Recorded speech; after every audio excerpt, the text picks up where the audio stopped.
Presiden Prabowo Subianto meresmikan Badan Pengelola Investasi Daya Anagata Nusantara atau BPI Danantara di Istana Presiden Jakarta pada Senin 24 Februari 2025. Badan ini dibentuk untuk mengelola perusahaan-perusahaan badan usaha milik negara dan diharapkan menjadi instrumen penting dalam pembangunan nasional. Pembentukan Danantara menimbulkan berbagai pernyataan dan keraguan di tengah masyarakat. Prabowo memahami reaksi tersebut, mengingat inisiatif serupa belum pernah ada sebelumnya di Indonesia. Namun, ia menegaskan bahwa badan ini akan menjadi salah satu sovereign wealth fund terbesar di dunia dengan total aset dikelola mencapai 900 miliar dolar atau sekitar 13,5 triliun rupiah.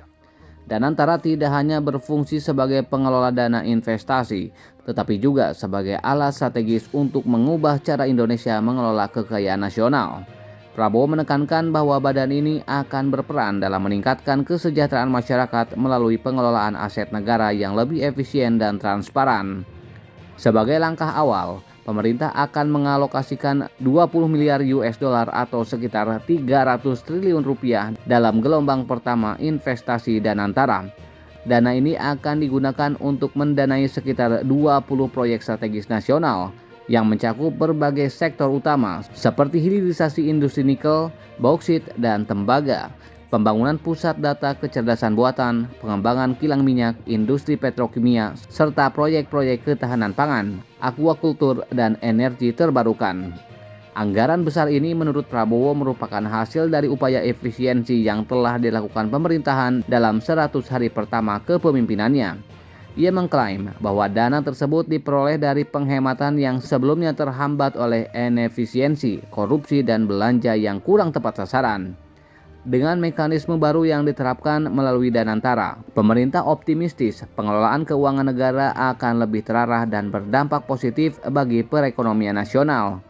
Selain menjadi katalis dalam pembangunan, Danantara juga diharapkan mampu menarik investasi asing ke dalam negeri.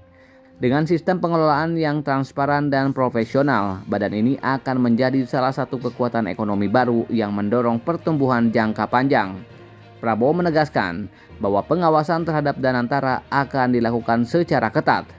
Ia meminta semua pihak terlibat untuk memastikan pengelolaan badan ini berjalan dengan baik, transparan, dan dapat diaudit setiap saat. Langkah ini dianggap penting agar dana yang dikelola benar-benar digunakan untuk kepentingan nasional dan tidak disalahgunakan. Saya memahami bahwa banyak pertanyaan tentang Danantara Indonesia. Mungkin ada yang ragu-ragu apakah ini bisa berhasil atau tidak. Hal ini adalah wajar karena inisiatif ini belum pernah ada sebelumnya.